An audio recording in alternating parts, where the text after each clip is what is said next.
Mamadou Mouhamed Ndiaye. jërë ngeen jëf poñ se mburoog soow Déthié Fall xajamal na ko La Tribune nañu xëpp na ca suuf ubbil yéenekaay bi li mu bind moo di Déthié Fall wan na ginnaaw Idrissa Seck ba taxawal parti boppam parti républicain pour le progrès diisoo ak askan wi noonee la ko tuddee démb la ko siiwal ci ndajem lancement mu gonte woon ci teewaayu leader yu bari ci opposition bi lii quotidien nañu ginnaaw bi ko Idrissa Seck yëkkatee ci toogug vice président bu parti réew mi Déthié wan na njiital réew mi ne réewum ñépp la sos na parti boppam teg ci tàmbale defante bi Les Échos nañu ki njëkk a jot ci kurpañi Déthié Fall yi moo di Idrissa Seck Déthié Fall nee na dignité doomu aadama amatuk njëg boo ko ñàkkee deseetoo dara journal bi dolli ñu ci ne moom Déthié Fall wax na ne la muy am ci assemblée nationale mu dib salaire am ba ci carburant lépp lay yëkkati mayaat ko askan wi nee na it pàkk yi jox député yi mu toll ci 250 mètres carrés moom delloo na bosom l'observateur nañu waaye ay mbiram moom Déthié Fall njawang ciy desandi xam bi ne démb dégg nañu ko mu ne dox ci njariñul askan wi mooy li ko bàyyi assemblée nationale laaj bi di ndax moom Déthié Fall dana deseti assemblée nationale ndax parti réew mi di parti bi Idrissa Seck moo ko defoonub député yóbbu ko assemblée nationale Déthié Fall jóge na ca parti ba te ku fóotal mbët roccir bar ndax dana mën a wéy di garder poste député am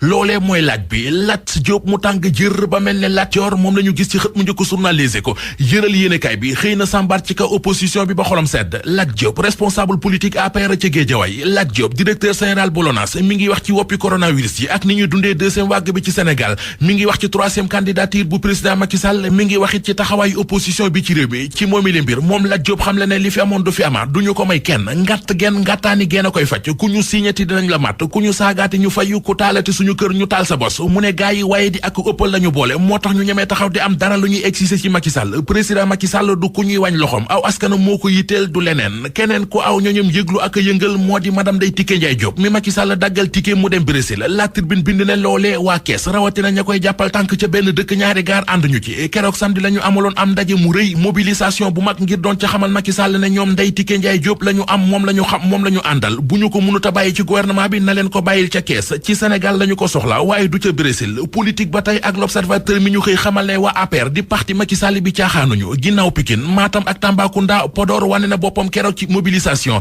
waa Alsar mu di mouvement ànd liggéey Sénégal ak Racine gi Mamadou Racine si jiite ñoo yëngal Podor keroog fa la xamle moom Mamadou Racine si yéene ji mu am ngir gën a taxaw ci wetu président Macky Sall jàppale ko rawatina ci mbirum emploi des jeunes l'observateur nañu fa saasa fa la Racine yëkkatee fukki millions jàppale ko jeunes yu Podor yi ngir financement jëlit yeneen juróom-benn millions jox ko jigéen ya ca Podor ngir seeni financement l'observateur nañu waaye keroog ba Podor di toj Kolda moom yeggoon na ca rajax ja Diawo Kolda di Mamboy Diawo directeur général des domaines moo ànd ak Faboli Gueye coordonnateur bu mouvement Kolda rek ñu samp keroog samedi li ñu tuddee njàndem muy tekki ci fiir do àndandoo dem maanaam allons ensemble moom Mamboy Diawo yéenekaay bi nee nañu ñaawlu na fa song ak ŋàññi ñi ñenn ñi di ŋàññi liggéeyu président Macky Sall te nee na ñooñee di def loole jubluwuñ ci dara lu dul bëgg a gàkkal ab deram lise ko nañu Mamboy Diawo yamu ca ne keroog ca waxam ja wax na ba xuri kii di Madiambal Diagne réew mi quotidien nañu Madiambal Diagne ndax li ñu koy waxal yëgal na ko yaramam ne li mu waxoon ci Ousmane Sonko waxoon ko ci MFDC waxoon ko ci mbiri xeet moom Madiambal Diagne démb ci émission Grand Jury ci rajo Futurs Médias dindiwul ca wax ja lu toll ne tarfatal ay ni source a mel ne ko naan ñu moom kay dafa gën a yokk ci xar mi karaw ndax li mu waxal président union des magistrats du Sénégal mu di Souleymane Teliko juge bi yónnee na ko ab citation directe ba jël ñaari avocat yu ñu ràññee rôle ci baro bi mu di maître Bamba Cissé ak maître Ciré Clédor Ly ngir li ñu lijjanti tuuma yooyee moom Souleymane Teliko président union des magistrats du Sénégal la Sénégal mi ngi ñuy xamal ci xëtam mu njëkk ne song yi waa mouvement pour la défense de la démocratie songu juge d'instruction bu diwaanu Njaare mi ngi koy ñaawlu boole kooki di yamale waa M2D artiste bii di Abibou Diop di Baye Ili mi ngi def ay ndénkaane yu daw yaram ci feebar bi ko tëral yëral xët mu njëkk l'Observateur moom artiste bi di Baye Ili nee na gisul kenn ku ko jàppale ci feebaram bi ca Tëngéej ga nga xam ne fa la dëkk sax ba léegi amagul benn maire bu solo dàllam ñëw seet si ko